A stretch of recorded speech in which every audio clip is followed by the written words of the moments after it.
ഇന്ന് തലസ്ഥാനത്ത് നിർണായകമായ കാര്യങ്ങളാണ് നടക്കാനിരിക്കുന്നത്. ഒന്നാമത്തെ കാര്യം എന്ന് പറയുന്നത് ഗവർണർ ശിവൻകുട്ടി ഏറ്റുമുട്ടലിന് പിന്നാലെ ഗവർണർ പങ്കെടുക്കുന്ന പരിപാടിയിൽ ശിവൻകുട്ടി അധ്യക്ഷനായിരിക്കുന്നു. അതേ സ്ഥലത്ത് VC മോഹൻ കുന്നുമൽ വിശിഷ്ട അതിഥിയായിട്ട് എത്തുന്നുമുണ്ട്. മസ്കറ്റ് ഹോട്ടലിലാണ് പരിപാടി. അതേസമയം തലസ്ഥാനത്തെ നമ്മുടെ സർവകലാശാലയുടെ ആസ്ഥാനത്തേക്ക് DYFIയുടെ മാർച്ചുണ്ട്. SFI അവിടെ പണിപ്പുറക്ക് പ്രഖ്യാപിച്ചിരിക്കുകയാണ്. രജിസ്ട്രാർ സർവകലാശാല ക്യാമ്പസിൽ കയറുന്നതിന് വിലക്കിയിട്ടുണ്ട് VC. പക്ഷേ രജിസ്ട്രാർ പറയുന്നത് എനിക്ക് എൻ്റെ സസ്പെൻഷനൊക്കെ സിൻഡിക്കേറ്റ് റദ്ദാക്കിയിട്ടുണ്ടെന്നാണ്. ഇത് നമ്മുടെ സർവകലാശാലയുടെ പ്രവർത്തനത്തെ ആകെ ഇരിക്കുന്നു എന്നുള്ള കാര്യത്തിൽ സംശയമില്ല. പക്ഷേ ഇതിൻ്റെ അകത്തുണ്ട് പിടിപ്പുകേടുണ്ടാക്കിയിരിക്കുന്ന രണ്ട് കൂട്ടരാ. ഒന്ന് സർക്കാർ, മറ്റൊന്ന് VC, മൂന്നാമതൊരാളുടെ ഗവർണറാണ്. ഗവർണർ ഈ പറയുന്ന പൊല്ലാപ്പ് തുടങ്ങിയത് കൊണ്ടല്ലേ ആദ്യം തൊട്ടേ ഒരു തർക്കത്തിലേക്കും പ്രശ്നത്തിലേക്കും എല്ലാം പോയത്. പ്രിയൻ ആ പറഞ്ഞതിന് ഞാൻ യോജിക്കാം. ഗവർണർ ഒരു ആവശ്യവുമില്ലാതെ, അതായത് കഴിഞ്ഞ ഗവർണറും ജനാധിപത്യപരമായി തിരഞ്ഞെടുക്കപ്പെട്ട മന്ത്രിസഭയും തമ്മിലുണ്ടായിട്ടുള്ള വലിയ രീതിയിലുള്ള പ്രശ്നങ്ങളുണ്ടായിരുന്നു. അതിങ്ങനെ ഗവർണർ ഇങ്ങനെ വെറുതെ ഇങ്ങനെ പോണോടത്തൊക്കെ ഇങ്ങനെ പറഞ്ഞുകൊണ്ടേയിരിക്കുമായിരുന്നു. അപ്പോൾ ഈ പുതിയ ഗവർണർ ഒരു ദളിത് വിഭാഗത്തിൽപ്പെട്ട ഒരാളാണ്. അപ്പോൾ അദ്ദേഹം ഇത്തരത്തിലുള്ള പ്രശ്നങ്ങളും ഒന്നുണ്ട്. RSS ആണെന്ന് എല്ലാവർക്കും അറിയാം. ഈ പുതിയ ഗവർണർ, അദ്ദേഹത്തിൻ്റെ ആശയങ്ങളും RSS ആണ്. അദ്ദേഹം ഇതുവരെ ദളിതർക്ക് വേണ്ടിയിട്ട് ഒരു അക്ഷരം പോലും പറഞ്ഞിട്ടില്ല എന്നുള്ളതാണ് എനിക്ക് അറിയാവുന്ന കാര്യം. അദ്ദേഹം RSSന്റെ സെക്രട്ടറി ആയിട്ടും RSSന്റെ മന്ത്രിയായിട്ടും RSSന്റെ മുഖ്യമന്ത്രി കാൻഡിഡേറ്റ്, പക്ഷെ മുഖ്യമന്ത്രി കാൻഡിഡേറ്റ് വരെ എത്തിയിട്ടുള്ളൂ. പക്ഷെ മുഖ്യമന്ത്രിയാക്കാനായിട്ട് RSS അദ്ദേഹത്തിന് സമ്മതിച്ചില്ല. ഗോവയിൽ അങ്ങനെ ചെയ്തു വന്ന ഒരാളെയാണ് ഇവിടെ ഗവർണറാക്കി വെച്ചത്. ആദ്യം തന്നെ ഗവർണർ വളരെ നല്ല രീതിയിൽ മുഖ്യമന്ത്രിയായിട്ട് ഇടപെട്ടപ്പോൾ നമ്മൾ വിചാരിച്ചു ക്യാമ്പസുകളൊക്കെ നല്ല രീതിയിൽ പ്രവർത്തിക്കുന്നു. പക്ഷേ RSSന് ഒരു അജണ്ടയുണ്ട്. ഈ കേരളത്തിലെ ക്യാമ്പസുകളെ കാവ്യവൽക്കരിക്കുക, ഇവിടുത്തെ വിദ്യാഭ്യാസ മേഖലയെ കാവ്യവൽക്കരിക്കുക എന്നുള്ളത്. അതിൻ്റെ ഫസ്റ്റ് സ്റ്റെപ്പാണ് ഈ ആദ്യം P. പ്രസാദ് എന്ന് പറഞ്ഞ നമ്മുടെ കൃഷിമന്ത്രിയെ വിളിച്ച് പാരിസ്ഥിതിക ദിനത്തിൻ്റെ അന്ന് യാതൊരു പ്രസക്തിയുമില്ലാത്ത ഒരു ഭാരതാംബയെ കൊണ്ടുവന്ന് ഭാരതാംബയുടെ വലതു കൈയിൽ RSSന്റെ കൊടി പിടിച്ചത്. ഭാരതാംബേനെ അവിടെ വെച്ചതുകൊണ്ട് നമുക്ക് ആർക്കും പ്രശ്നമില്ല. പക്ഷെ കൊടി മാറ്റാനുള്ള റൈറ്റ് ഗവർണർക്കില്ല. ഇത് തുടങ്ങി വെച്ചത് ഇപ്പോഴത്തെ ഈ ഗവർണറാണ്. അതിനുശേഷം ഉണ്ടായ ശിവൻകുട്ടി പങ്കെടുത്ത പരിപാടിയിലും അതേപോലെ തന്നെ ഒരു കാര്യം ചെയ്തപ്പോഴാണ് ആ പരിപാടിയിൽ പങ്കെടുത്തുകൊണ്ട് തന്നെ തൻ്റെ പ്രതിഷേധം അവിടെ രേഖപ്പെടുത്തി ശിവൻകുട്ടി മന്ത്രി അവിടെ നിന്ന് ഇറങ്ങിപ്പോകുന്നത്. ഇപ്പൊ നിങ്ങൾ പറഞ്ഞു മസ്കറ്റ് ഹോട്ടലിൽ ഒരു പരിപാടി നടത്തുന്നു. മോഹൻ കുന്നുമൽ എന്ന് പറയുന്ന അവിടുത്തെ രജിസ്ട്രാർ ഇപ്പൊ ഇന്ന് ചാർജ് എടുക്കാണ്, VC അദ്ദേഹം ചാർജ് എടുക്കാണ്. രജിസ്ട്രാർക്ക് അവിടെ കയറാൻ പറ്റില്ല എന്ന് കൃത്യമായിട്ട് അദ്ദേഹം പ്രഖ്യാപിച്ചിരിക്കുകയാണ്. അതൊക്കെ നിയമപരമായിട്ട് സിൻഡിക്കേറ്റ് അനുവദിച്ചതാണ് ഈ അനിൽകുമാർ എന്ന് പറയുന്ന ആൾക്ക് അവിടെ കണ്ടിന്യൂ ചെയ്യാനായിട്ട്. അപ്പൊ നിയമത്തിനെയും ചലഞ്ച് ചെയ്തുകൊണ്ട് ഒരു VC പ്രഖ്യാപിക്കുമ്പോൾ ഈ VCക്കും ഗവർണർക്കുമൊക്കെ കൃത്യമായിട്ടുള്ള എന്തുണ്ട്, ഒരു രാഷ്ട്രീയ ലക്ഷ്യമുണ്ട്. കേരളത്തിലെ വിദ്യാഭ്യാസ മേഖലയെ കാവ്യവൽക്കരിക്കുകയും അസ്വസ്ഥമാക്കുകയും പ്രശ്നങ്ങൾ ഉണ്ടാക്കുകയും ചെയ്യാന്നുള്ളത്. ഇന്ന് SFIയുടെ പഠിപ്പ് മുടക്കാണ്. തീർച്ചയായിട്ടും SFI ഈ പറഞ്ഞ സ്ഥലങ്ങളിലേക്ക് മാർച്ച് നടത്താനായിട്ടുള്ള എല്ലാ സാധ്യതകളും നമ്മൾ കാണണം. അവിടെ ഈ ഭാരതാംബയുടെ ചിത്രം വെക്കുന്നില്ല. ഇവരെല്ലാവരും കൂടി ഇരുന്ന് ഒരു പരിപാടി നടത്തി പിരിയാണെങ്കിൽ അവിടെ ഒരു പ്രശ്നം ഉണ്ടാവാനുള്ള സാധ്യതയില്ല. ഭാരതാംബയുടെ വിഷയം അല്ല ഗവർണർ ഉന്നയിക്കേണ്ടിയിരുന്നത്, സർക്കാരുമായിട്ടുള്ള പ്രശ്നങ്ങളാണ്. എങ്ങനെയാണോ ആരിഫ് മുഹമ്മദ് ഖാൻ സർക്കാരുമായിട്ട് നിയമപരമായ പ്രശ്നങ്ങൾ തർക്കിച്ചത് ആ രീതിയിൽ തർക്കിക്കണമെന്നാണ് എൻ്റെ അഭിപ്രായം. ഭാരതാംബ അല്ല വിഷയം. ഭാരതാംബ എല്ലാവരും ബഹുമാനിക്കുന്ന ഒരു ബിംബമാണ്. അല്ല, ഭാരതാംബ എല്ലാവരും ബഹുമാനിക്കുന്നതാണ്. ഭാരതാംബയുടെ കയ്യിൽ കാവിക്കൊടിയല്ല. ഭാരതാംബ ചിത്രം ബങ്കിം ചന്ദ്ര ചാറ്റർജി ഉണ്ടാക്കിയ ചിത്രമാണ്. ഇതൊക്കെ നമ്മൾ 2ാം ക്ലാസ്സിൽ പഠിച്ചിട്ടുണ്ട്.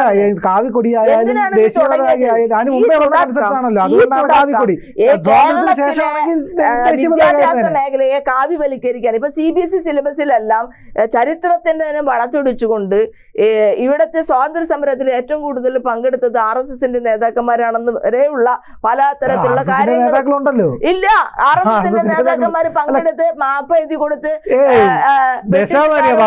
പറഞ്ഞിരുന്ന ആളുകൾ ഇവിടെ RSSകാരല്ലേ മഹാത്മാഗാന്ധിനെ കൊന്നത്. ഇനി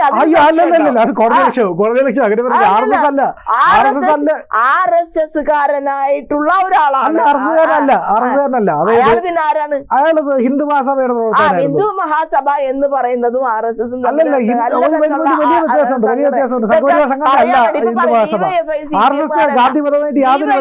CPM അല്ല എന്ന് പറയാനായിട്ട് എല്ലാവർക്കും പറ്റും. അതുപോലെയല്ല മാതൃസംഘടനകളൊന്നല്ലേ, അതെ, അങ്ങനെയല്ല. സംഘപരിവാറും ഗോഡ്സേനെ ന്യായീകരിക്കുന്നത്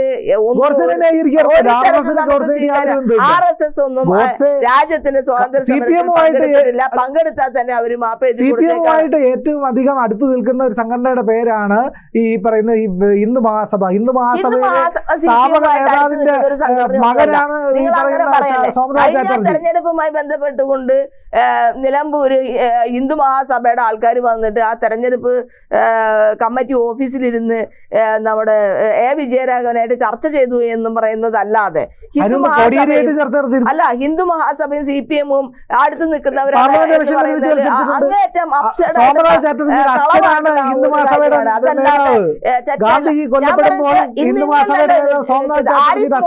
കൊണ്ടുവന്നും കേരളത്തിലെ സർവകലാശാലകളിൽ കൃത്യമായിട്ടുള്ള കാവ്യ രാഷ്ട്രീയം കൊണ്ടുവരാൻ ശ്രമിച്ചതിന്റെ ഭാഗമായി അന്ന് ആ പ്രശ്നങ്ങൾ ഉണ്ടായി. ചുവപ്പ് രാഷ്ട്രീയം ചുവപ്പ് രാഷ്ട്രീയം ഒന്നും കൊണ്ടുവരുന്നില്ല. ഇത് ജനാധിപത്യപരമായി വളർന്ന ഒരു സൊസൈറ്റിയാണ്. ജനാധിപത്യപരമായി വളർന്ന ഒരു സൊസൈറ്റി കാര്യങ്ങളെ നമുക്ക് പഠിപ്പിക്കാൻ പറ്റും. പിന്നെ പുഷ്പക വിമാനമാണ് ആദ്യമായിട്ടുള്ള പ്ലെയിൻ ഉണ്ടായെന്ന് പറയുന്ന ആൾക്കാർ ചാണകം കഴിക്കുന്നതാണ് ഏറ്റവും നല്ല എന്താ പറയാ, ചാണകം കഴിക്കുന്ന ഏറ്റവും നല്ല ആരോഗ്യത്തിലുള്ള കാര്യം പണ്ട് വിവരം ഒരു കാര്യമാണ്. ഇന്നിപ്പോ അതിൽ നിന്ന് വളരെ വ്യത്യസ്തമായി ശാസ്ത്രം വികസിച്ചില്ലേ. നമ്മള് ശാസ്ത്രജ്ഞരായിട്ടുള്ള ചില ആളുകളൊക്കെ RSSന്റെ രാഷ്ട്രീയമുള്ള ആളുകൾ ഇപ്പൊ ഈ പോയി അമ്പലത്തിൽ പോയി തേങ്ങയൊക്കെ ഉടക്കുന്നുണ്ട്. അത് കഴിഞ്ഞ് അവർക്ക് അവരെ തന്നെ ശരിയായിട്ടുള്ള വിശ്വാസം ഇല്ലാത്തത് കൊണ്ടും ഭരിക്കുന്ന സംസ്കാരത്തിന്റെ ഭാഗമാണ്. അല്ല, ഭരിക്കുന്ന സർക്കാരിനോടുള്ള അവരുടെ കാണിക്കാൻ വേണ്ടി ഗവർണറും സർക്കാരും തമ്മിലുള്ള ഒരു ത്രികോണ മത്സരം ഒഴിവാക്കുക. ഇരുന്ന് ചർച്ച ചെയ്ത് പ്രശ്നങ്ങൾ പരിഹരിച്ച് വിദ്യാഭ്യാസ മേഖലയെ രക്ഷപ്പെടുത്തുകയും വിദ്യാഭ്യാസ മേഖല ശരിയായ രീതിയിൽ പ്രവർത്തിക്കുന്ന ഒരു സാഹചര്യം ഉണ്ടാക്കുകയും ചെയ്യണം. വിദ്യാർത്ഥികൾ നിരത്തിലേക്ക് ഇറങ്ങിക്കഴിഞ്ഞാൽ അത് വലിയ രീതിയിലുള്ള പ്രശ്നങ്ങളിലേക്കാണ് പിന്നെ പോകുന്നത്. ഒരു ക്യാമ്പസിൽ ഈ കഴിഞ്ഞ ദിവസം തന്നെ ഗോവിന്ദൻ മാഷ് വന്ന് പ്രശ്നം പരിഹരിക്കേണ്ടി വരുന്നു. ആ നിലയിൽ വിദ്യാർത്ഥികളെ കൺട്രോൾ ചെയ്യാൻ പറ്റാത്ത നിലയിലേക്ക് കാര്യങ്ങൾ കൊണ്ടുപോകുന്നതിൽ ഗവർണർക്ക് വലിയ പങ്കുണ്ടായിട്ടുണ്ട്. ഗവർണർ എന്തിനാണ് ഇപ്പൊ ഗവർണറുടെ താല്പര്യാനുസരണം എന്തിനാണ് VC കാര്യങ്ങൾ എടുക്കുന്നത്?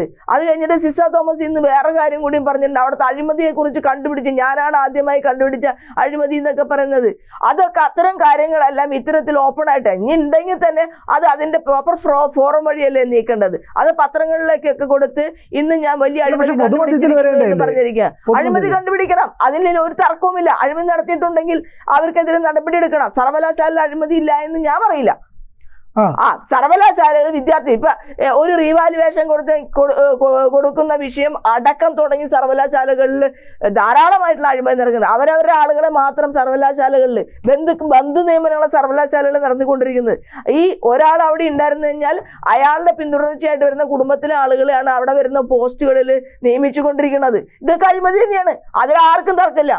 പക്ഷെ ഇപ്പൊ ഉണ്ടാക്കിയത് വിഷയം ആ ഗവർണറാണ്. ഗവർണർ മാത്രമല്ല, സർക്കാരും തുല്യ ഉത്തരവാദിത്വം. സർക്കാർ ഒരു പങ്കുണ്ടായിരുന്നില്ല. അറിയാത്ത ഒരു കാര്യമാണ് അവിടെ കൊണ്ടുപോയി ഭാരതാംബേനെ വെക്കേണ്ട ഒരു ഭാരതാംബ അല്ലെന്നേ, സർക്കാരിന്റെ അപക്വമായി അങ്ങനെ മൈൻഡ് ചെയ്ത് പോയിരുന്നല്ലോ. ഭാരതാംബ നിങ്ങളോട് വെച്ചിരിക്കുന്നു, ശരി വെച്ചു. ഇല്ലാത്ത ഭാരതാംബേനെ വെക്കണം. ഭാരതാംബ ഉള്ളതല്ലേ, ഭാരതാംബ അതിൽ കാവിക്കുടി ഇല്ല. ആ കാവിക്കുടി സ്വാതന്ത്ര്യത്തിന് മുമ്പേ ഉള്ളതാണല്ലേ. RSSന്റെയും BJP-യുടെയും രാഷ്ട്രീയമാണ് ഇവിടെ ഞങ്ങൾ അംഗീകരിച്ച ജനാധിപത്യപരമായ ഭരണഘടന ഭാരതാംബ എല്ലാവരുടെ നിറമാണ്. മലയാറ്റൂർ പോകുന്ന ഒരു കാവ്യ വയ്ക്കാറുണ്ട്, സിഖുകാര് കാവ്യ വയ്ക്കാറുണ്ട്. അപ്പൊ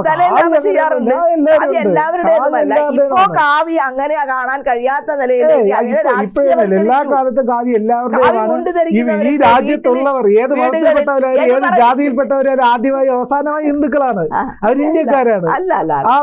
അങ്ങനെയൊക്കെ അതൊരു വേറെ വിഷയമാണ്, നമുക്ക് ചർച്ച ചെയ്യാൻ ഞാൻ വിയോജിപ്പ് രേഖപ്പെടുത്തുന്നു. കൂടുതൽ വാർത്തകളും വിശേഷങ്ങളും നിങ്ങളിലേക്ക് എത്താൻ ABC മലയാളം സബ്സ്ക്രൈബ് ചെയ്യുക, ബെൽ ബട്ടണും അമർത്തുക.